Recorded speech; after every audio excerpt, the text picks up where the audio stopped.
जय श्री राधे कृष्णा साथियों, मैं वी कृष्णा ज्ञान सहारा चैनल में आपका स्वागत करती हूँ। कैसे हैं आप? आपके अच्छे स्वास्थ्य और सुखद जीवन की मंगल कामना करती हूँ। आपके और अपने इष्ट देवों को कोटि कोटि नमन करते हुए, बड़ों को प्रणाम करते हुए वीडियो प्रारंभ करते हैं। माता रानी के पावन नवरात्रे जोर से सारे एक बार मेरे साथ मिलकर लगाएंगे माता रानी का जयकारा। और माता रानी का जयकारा लगाते हुए आज मैं आप लोगों को दिखाऊंगी कि हम हरे भरे ज्वारे किस तरह से उगाए। माँ की खेती आखिर उगाई क्यों जाती है, माता के नवरात्रों में ही खेती हम क्यों उगाते हैं और किस प्रकार हम अपनी हरी भरी खेती उगाएं, क्योंकि हमारी जो खेती उगती है इन 9 नवरात्रों में वो हमारे पूरे साल, मान्यता ये है कि पूरा साल हमारा कैसे जाने वाला है ये हम अंदाजा अपनी उगी हुई खेती से लगाते हैं। तो किस प्रकार हम हरी भरी खेती उगाए ये आज की वीडियो में जानेंगे। लेकिन उससे पहले यदि आप खेती उगाने जा रहे हैं तो किन बातों का आपको ध्यान रखना है और कौन लोग अपने घर में अखंड ज्योति या खेतरी ना उगाएं यदि परिवारजन आप लोगों का सहयोग नहीं करते हैं। सारी जानकारी लेकर मैं वी कृष्णा आपके बीच में इस वीडियो में झटपट वीडियो प्रारंभ करते हैं। माता रानी के नाम का जयकारा लगाते हुए बोलो सांचे दरबार की जय। साथियों, सबसे पहले मैं आपको ये बता दूं कि माता रानी के पावन नवरात्रों में हमें हरी भरी खेती जो बीजनी है और माता रानी की अखंड ज्योत जलानी है, तो क्या ऐसे कारण है और किन लोगों को ये कार्य अपने घर में नहीं करना चाहिए। परिवार लोगों का सहयोग बहुत जरूरी होता है। कई बार हमारा पूरा परिवार श्रद्धा भक्ति के साथ माता के नवरात्रों का इंतजार करता है, उनकी कृपा का इंतजार करता है। माता रानी की हमारे पर कृपा बरसे, माता रानी हमारी झोलियां भर दे, मन की मुरादें पूरी करते, जगत की जननी सारे संसार को देने वाली माता हमारे कष्ट दूर करे। इस तरह से माता के आगमन की प्रतीक्षा करते हैं। लेकिन कहीं कहीं परिवार में ऐसा भी होता है कि सिर्फ एक व्यक्ति श्रद्धा भाव रखता है लेकिन बाकी लोग इन चीजों को नहीं मानते हैं। यदि ऐसा है तो माता रानी के हाथ जोड़िए, श्रद्धा भाव रखिए, अखंड ज्योति अपने घर में आप ना बिठाएं और माता की खेती आप ना बीजें अगर सब आपको सहयोग नहीं कर रहे हैं। किस कारण, कौन से ऐसे कार्य हैं जो यदि आपके घर में हो रहे हैं और वो नवरात्रों में निषेध है, आप उन कार्यों को अगर करने से रोक नहीं पा रहे हैं तो आप नहीं खेती बीजिए। और यदि आपका सहयोग करें तो आप सहर्ष खेती बीजिएगा। सबसे पहले तो आपके घर में यदि प्याज, लहसुन, मांस, मदिरा आदि का सेवन होता है और आप उसको नहीं हटा पा रही हैं या लोग उसको नहीं मानते हैं तो आप परेशान मत होइए। आप माता रानी के आगे हाथ जोड़िए और अपने मनी मन जो पूजा करनी है पूजा करिए, रोज की ज्योत भी जलाइए, सब कुछ करिए, लेकिन अखंड ज्योत नहीं बैठाइए। कुछ महिलाएं, मेरी बहनें ऐसी भी हैं, उन्होंने घर में डॉगी पाला होता है, कुत्ता होता है, वो उसके लिए अंडे उबाल लेती हैं कि ये तो हम कुत्ते की सेवा कर रहे हैं, उनको खाना खिलाना तो क्या हुआ, और फिर उन्हीं हाथों से आप माता रानी की खेती में जल भी देती हैं और अखंड ज्योति में घी भी देती हैं। ऐसा ना करें, ऐसा भूल कर भी ना करें। यदि आपके घर में कोई इस तरह का जानवर है जिसकी आपको सेवा करनी पड़ रही है नॉन वेज से, तो आप अपने घर में इस तरह के कार्य, 2 कार्य एक साथ नहीं करेंगे। नवरात्रों में 2 कार्य एक साथ नहीं करेंगे। या तो श्रद्धा भक्ति से ये पूजा पाठ का काम करेंगे या फिर अपने परिवारजन जैसा चाहते हैं वैसा करेंगे। दोनों कार्यों को बिल्कुल मत मिलाइए। झूठ मत बोलिए, निंदा मत कीजिए, अपने व्रत का गुणगान मत कीजिए। कभी भी ये मत चाहिए कि मेरे 9 व्रत हैं, अब पता नहीं मैं क्या हूं, सब लोग मेरी सेवा करें। आपको एक बात अच्छी तरह पता हो कि ऋषि मुनि जो होते थे अपने पैर भी नहीं छुआते थे किसी से कि हमारी तपस्या का फल चला जाएगा। यदि आप व्रत भी रख रही हैं 9 और आप ये चाहते हैं कि मेरी सब सेवा करें, मेरे से सब पूछे आके मैं व्रत हूँ, मुझे कमजोरी आ गई, इस तरह की भावना आपके मन में है तो आप समझ लिए आपकी पूजा का पूरा फल आपको मिलने वाला है नहीं। तो पवित्र मन से जितना संभव हो अपना काम स्वयं करें, बिल्कुल शांत रहें। नवरात्रों के दिनों में बिल्कुल शांत रहें। अधिक बोलने के कारण हमारे मुंह से कुछ ऐसी बातें भी निकल जाती हैं जो नहीं निकलनी चाहिए। तो इसलिए अपने मन को शांत रखें, अपनी वाणी को विराम दें और अपने घर में बिल्कुल सात्विक वातावरण बनाएं और उसके बाद खेतरी बीजें। कहा तो ये भी जाता है जहाँ खेतरी बीजी जाती है तो आप नीचे समय, पहले मेरी वीडियो में आपने सारे नियम पालन सुन लिए होंगे, देख भी लिए होंगे कि नीचे अगर हम शयन करते हैं तो पुण्य फल की प्राप्ति होती है। यदि वैसा भी संभव नहीं है तो सात्विकता का ध्यान आप मन, क्रम, वचन से रखिएगा। आशा करती हूँ ये वाले नियमों का पालन करते आप खेती बीजेंगे और जिस तरीके से मैं खेती बीजना बता रही हूँ उस तरीके से बीजेंगे तो आपकी हरी भरी खेती खूब अच्छी हरियाली होगी, आपका देख के मन प्रसन्न होगा, पूरा साल आपका खुश तरीके से जाएगा। तो खेती बीजेंगे किस तरह ये मैं आपको बता रही हूँ। सबसे पहले मैं बता दूं आखिर माता के नवरात्रों में ही खेती क्यों बीजी जाती है। ये सृष्टि की पहली फसल है, जो हम बीजते हैं इस सृष्टि की पहली फसल है, ब्रह्मा का स्वरूप है और पहली फसल होने के कारण ये माँ भगवती को अर्पित की गई। इसीलिए माँ भगवती के नवरात्रों में इस फसल को बीजा जाता है। माँ भगवती की इसमें पूजा आराधना की जाती है और उन्हें अर्पित किया जाता है। और 9 दिन पूजा करने के बाद 10वीं के दिन ये जो खेती हम बीजते हैं ये दशहरा पूजन में प्रयोग की जाती है। आगे दशहरा पूजन की जो वीडियो आएगी उसमें आप देख सकते हैं कि हम इस खेती का क्या करते हैं। तो चलिए झटपट प्रारंभ कर लेते हैं कि हम खेती किस तरह से बीजें कि हमारी खेती हरी भरी हो। उससे पहले चैनल पर नए आए हैं तो चैनल को सब्सक्राइब करना ना भूलिएगा और बेल आइकन का बटन जरूर दबा दीजिएगा, जिससे आने वाली सभी वीडियोस की जानकारी आपको मिलती रहे सबसे पहले। देखिए, ये एक मिट्टी का पात्र मैंने लिया है जिसमें कि हम खेती बीजेंगे। यहाँ पर मैं आपको एक बात और क्लियर कर दूं, यदि ये मिट्टी का पात्र आपको नहीं मिलता है तो कोई भी परेशान होने की आवश्यकता नहीं है। आप किसी स्टील के जो भगोना होता है या कटोरा होता है उसमें भी आप इसको बीज सकते हैं। और अगर ये भी नहीं मिलता है तो अगर जहां भी आपने माता रानी की स्थापना आप कर रहे हो, चौकी बिछी है, कलश स्थापना है, वहीं पर आप इसको मोटी मिट्टी बिछाकर, मिट्टी बहुत मोटी आपको बिछानी है और मोटी मिट्टी बिछाकर उसके ऊपर जो बीज सकते हैं। ये तीन ऑप्शन है। ये मिट्टी का जामला भी बोलते हैं बर्तन है। इसको मैंने पूरी रात पानी में भिगो दिया था जिससे ये सूखा ना हो और इसने पानी को अच्छी तरह पी लिया है।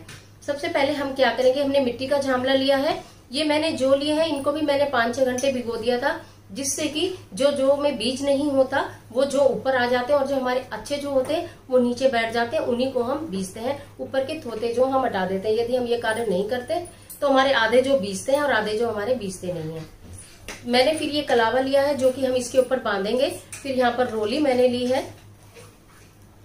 इस रोली से हम स्वास्तिक बनाएंगे, माता का श्री बनाएंगे। और ये मैंने पहले इसमें गंगा जल रखा, फिर जल रखा। मैं इसी से सारे काम करती हूँ। इसमें गंगा जल और जल मिश्रित होता है, इसको मैं प्रयोग कर लेती हूँ। ये मैंने मिट्टी ली है। मिट्टी तो सभी लेते हैं, मिट्टी में जो आप रेत में भी उगा सकते हैं। मैं मिट्टी लेकर ना इस मिट्टी को फिर मैंने छान लिया था। मिट्टी को छान लेने से क्या होता है कि मिट्टी बहुत अच्छी हो जाती है और फिर इसमें कोई तिनका या कोई कंकड़ आदि नहीं रहती है, वो भी जो उगने में बाधा देते हैं। तो इस तरह से ये सारा सामान हमने ले लिया है। आप लोग भी ये सब तैयारी करते ही होंगे, बस थोड़ा थोड़ा विधि का फर्क है। तो विधि का फर्क है, उसके लिए हम ये कर लेते हैं। सबसे पहले मैंने जो कलावा लिया है, ये मोली, इसको हम इसके चारों तरफ बांध लेते हैं बर्तन के। मैं सारा आपको करके दिखा दूंगी।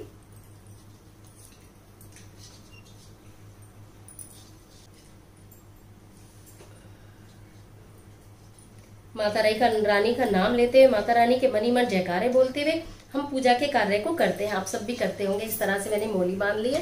फिर हम क्या करेंगे, इसमें ना हम रोली से स्वास्तिक बनाएंगे। वैसे मैं स्वास्तिक बनाने के तरीके की अलग वीडियो भी प्रसारित मैंने की है, आप देख लीजिएगा। लेकिन स्वास्तिक हम लोग कभी भी काट के हमें नहीं बनाना चाहिए स्वास्तिक। ये इसमें गंगा जल मिश्रित है तो हम इसी जल को इसमें प्रयोग कर लेंगे।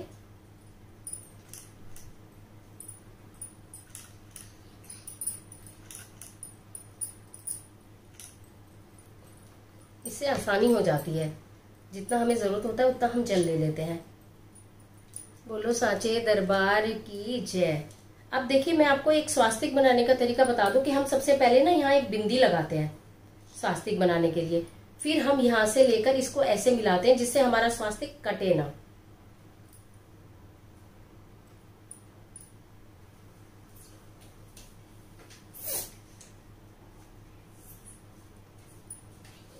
ये जो बीच की बिंदी है ना, यहाँ तक आ जाता है ये।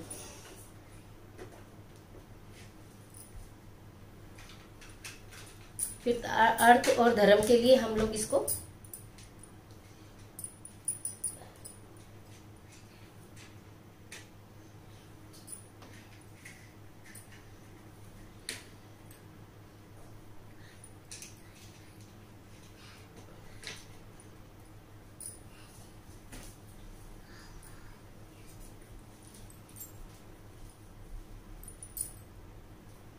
यहाँ पर माता रानी का नाम लेते हुए श्री लिखेंगे। आप अच्छी तरह जानते हैं सब, माता का नाम श्री से प्रारंभ होता है।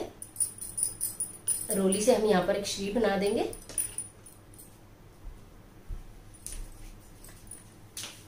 माई मेरी सचिया जोता वाली माता, तेरी सदाई जय हो।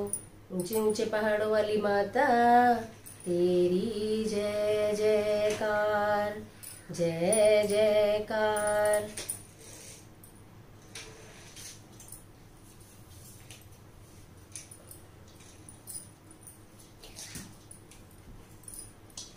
ये देखिए, इस तरह से स्वास्तिक बनकर और श्री बनकर हमारा ये पात्र तैयार हो जाता है, जिसके अंदर हम माता रानी के जो भुजेंगे। पवित्र खेती है ये। खेती हमारी ये बताती है कि पूरा वर्ष हमारा कैसे बीतने वाला है।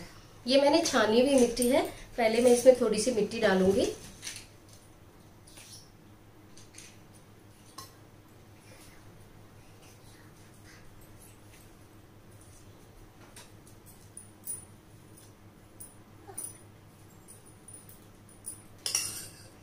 अब देखिए जो मैंने जौ लिए थे तो आप देख रहे होंगे कि इसमें वो वाले जौ ऊपर आ गए हैं, जो थोते जौ थे। हम इनको उतार देंगे। ये हमने इस तरह से जौ धो लिए तो बहुत सारे जौ हमारे ऊपर आ गए हैं। अगर ये जो इसमें चले जाते तो ये नहीं बीजते, फिर हमारी खेती हल्की रह जाती है। तो हम इसको अलग बर्तन में निकाल देंगे।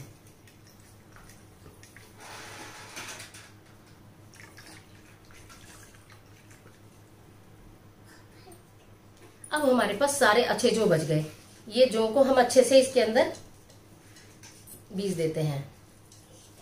खूब घने घने बीजने चाहिए, जिससे एक दो अगर नहीं भी होगे तो भी खेती खूब हरी भरी हो जाए। ये देखिए मैंने खूब सारे जो इसमें बीज दिए हैं। उसके बाद फिर हम एक बार इसमें मिट्टी डालेंगे।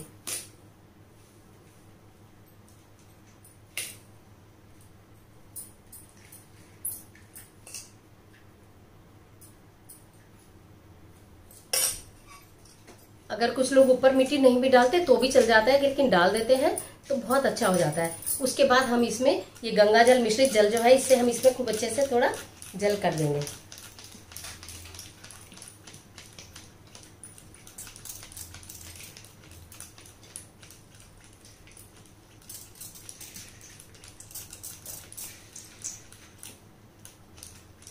क्योंकि बर्तन भी नरम है और जौ भी नरम है, तो इसलिए थोड़ा पानी ही, मतलब ये हमने देखिए इस तरह से ही हमने इनको भिगो लिया। उसके पश्चात वैसे इसके ऊपर प्लेट भी ढक देते हैं, लेकिन प्लेट ढकने से क्या होता है, मैं तीसरे दिन हटानी पड़ती है। तो मैं तो इस छलनी को ढका करती हूँ। तो इस पर हम माता के रानी के नाम की बिंदी लगाकर मैं इस छलनी को ढकती हूँ। और 5वें दिन तक, 6ठे दिन तक इसमें इतने ऊंचे जो बीज जाते हैं कि मेरे को ये भी हटानी पड़ती है। फिर उसके जब ज्यादा ऊंचे हो जाए तो उसके ऊपर हम मोली लपेट देते हैं। तो मैं इस तरह से ये बीज देती हूँ। अब इस छलनी से क्या होता है, माता रानी की जोत की इसमें रोशनी भी जाती है, हवा भी जाती है, और जो है वो बहुत अच्छे बीजते हैं। माता रानी की खेतरी में इस तरह बीजती हूँ। साचे दरबार की जय। आप अगर इस विधि से जो बीजेंगे तो आपकी खेती भी खूब हरी भरी होगी और माता रानी की कृपा आपके ऊपर पूरे बरस बनी रहेगी, तहा जिंदगी बनी रहेगी। समस्त ज्ञान सारा परिवार के सभी सदस्यों के लिए माता रानी की कृपा उनके ऊपर बरसती रहे। मैं अर्जी लगाती हूँ, आप अपने घर से अर्जी लगाइएगा। पूरे परिवार के लिए मैं अपने घर से अर्जी लगाती हूँ। प्रत्येक सदस्य की सारी मनोकामना माँ भगवती पूरी करे। माँ भगवती आपकी झोली खुशियों से भरे। माता रानी के नाम का जयकारा लगाते हुए आज के लिए विदा चाहती हूँ। फिर मिलती हूँ एक और बहुत महत्वपूर्ण वीडियो के साथ। तब तक हंसते रहिए, मुस्कुराते रहिए। बोलो साचे दरबार की जय। कमेंट बॉक्स में जितनी चाहे उतनी बार माता रानी के नाम का जयकारा लिखिएगा जरूर। माता रानी आपकी मदद करे।